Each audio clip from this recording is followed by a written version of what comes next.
안녕하세요. 어렵고 딱딱한 지식을 쉽고 재미있게 정리해드리는 지식 퀸입니다. 중국 환율 조작국 지정. 미중 환율 전쟁 시작되나 환율 조작국으로 지정된 나라에는 어떤 일이 일어났나? 앞으로 한국 증시 그리고 환율은 어느 방향으로 갈 것인가? 미국 재무부가 지난 5일 중국을 환율 조작국으로 지정했습니다. 전날 위안 달러 환율이 포치라고 불리는 심리적 저지선인 달러당 7위안선을 돌파했기 때문입니다. 미국이 중국을 환율 조작국으로 지정한 것은 1994년 빌 클린턴 행정부 이후 처음이라고 합니다. 이후에도 미국은 환율 조작국 카드를 내밀었지만 모두 경고에 그쳤습니다. 중국을 정말로 환율 조작국으로 지정한 것은 25년 만에 처음인 셈입니다. 이번 영상에서는 첫째, 환율 조작국이란 대체 무엇인가? 어떤 요건을 충족해야 지정할 수 있는가?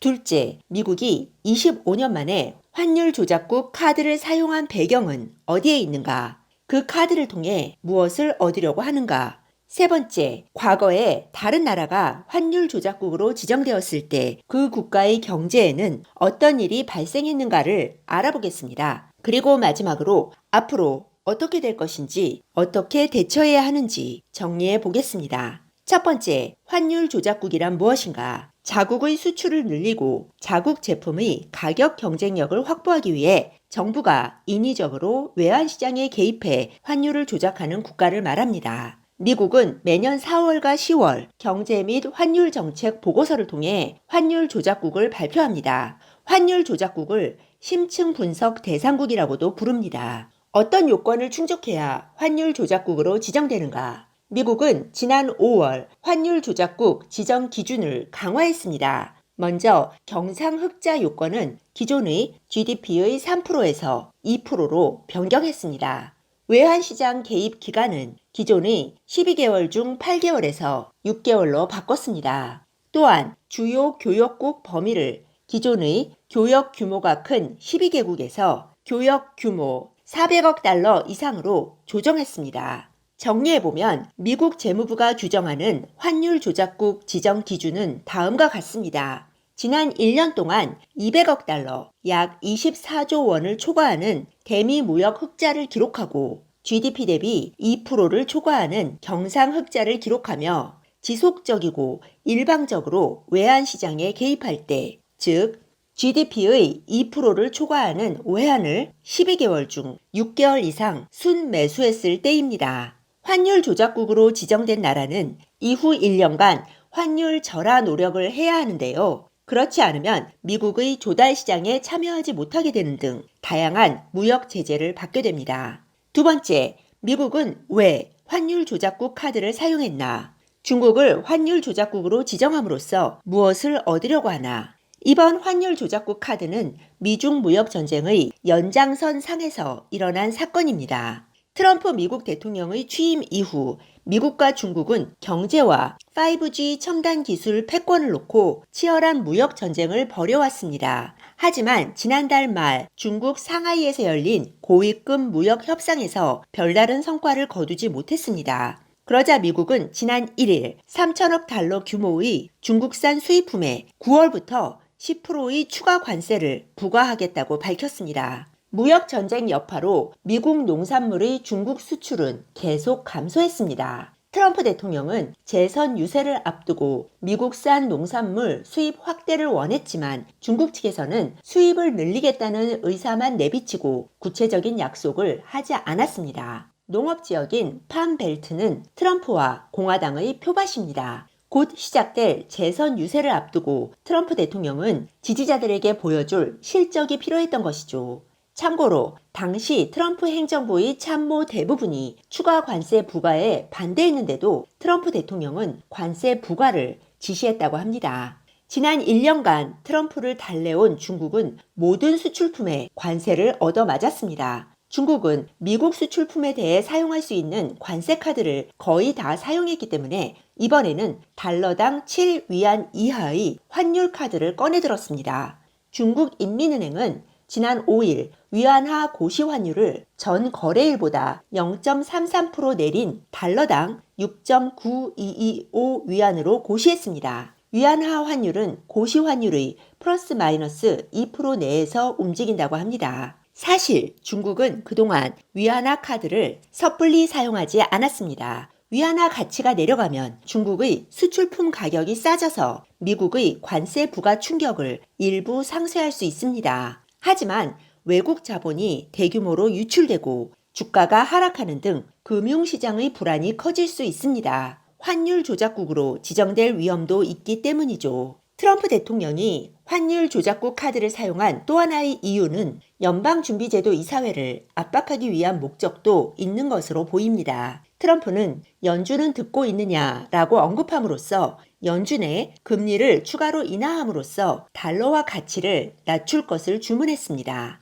세 번째, 과거에 다른 나라가 환율 조작국으로 지정되었을 때 그 국가의 금융시장은 어떻게 되었나? 앞으로 중국의 환율과 주가는 어떻게 될지 알아보겠습니다. 현재 전문가들은 미중 환율 전쟁으로 아시아 통화의 가치가 전반적으로 하락할 것이라고 전망하고 있습니다. 실제로 지난 5일 원달러 환율은 2017년 1월 이후에 처음으로 1200원대를 돌파했습니다. 한국은 1988년에서 89년까지 2년간, 대만은 1988년에서 92년까지 4년간 환율 조작국으로 지정되었습니다. 중국도 92년에서 94년까지 환율 조작국으로 지정되었죠. 이 세 나라의 경우만 본다면 공통점이 있습니다. 세 나라 모두 환율 조작국으로 지정되고 나서 환율이 큰 폭으로 하락했고 환율 조작국 지정이 끝난 후에는 다시 환율이 올랐다는 것입니다.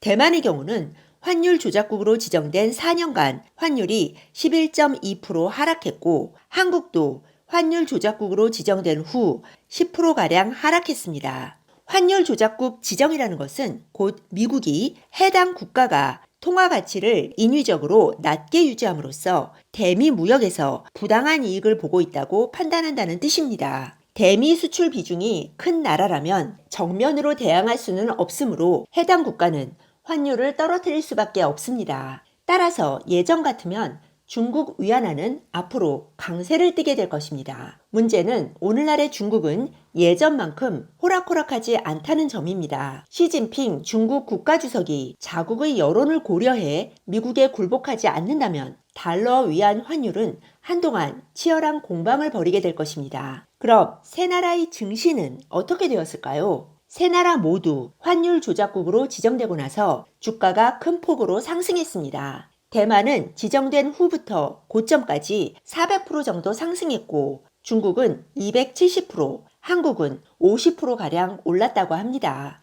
일반적으로 한 나라의 통화가 강해지면 그 나라로 외국의 자본이 들어옵니다. 들어온 자금이 증시로 유입되면 당연히 주가가 오르게 되죠. 환율 하락으로 인한 통화가치 상승의 당연한 결과로 풀이됩니다. 그럼 그 이후에는 어떻게 되었나? 세 나라의 증시는 환율 조작국 지정이 끝나고 나서 크게 하락했습니다. 환율 조작국으로 지정되면서 폭등하고 지정이 끝나자 폭락한 것이죠. 여러 가지 원인이 있겠지만 일반적으로 한 나라의 통화가치가 절상되면 수출에는 적신호입니다. 세 나라 모두 수출 의존형 국가이기 때문에 통화가치 상승으로 인한 수출 기업의 이익 감소, 이로 인한 무역수지 악화가 증시에 악영향을 준 것으로 보입니다. 사실 미국이 다른 나라에 환율 인하를 요구할 때는 단순히 그 나라에 대한 무역수지 개선만을 염두에 두지는 않습니다. 일단은 무역수지 개선이 목적이더라도 더 큰 목적은 해당 국가의 자본시장 개방에 있는 경우가 많습니다. 미국은 오래전부터 중국의 위안화 절상과 자본시장 개방을 요구해 왔습니다. 위안화가 강해지면 외국 자본이 밀려들 것이고 그러면 중국의 자본시장과 금융시장은 큰 호황을 누리게 될 것입니다. 이렇게 자산시장에 충분한 버블이 형성되면 글로벌 자본은 보유 자산을 팔고 엄청난 이익을 챙겨갑니다. 물론 버블 붕괴의 후폭풍은 중국이 감당해야 하겠죠.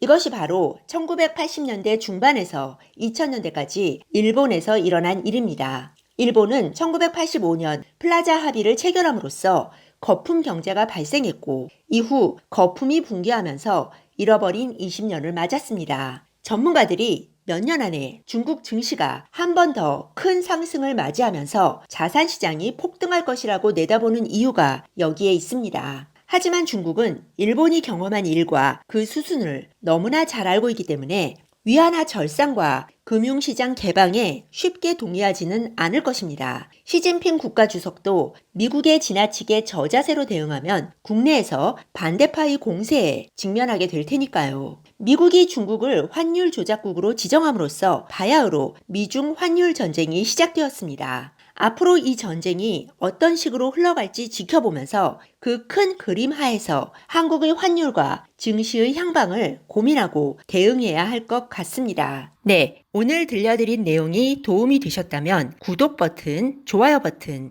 꾹 눌러주세요. 감사합니다. 다음에 또 만나요.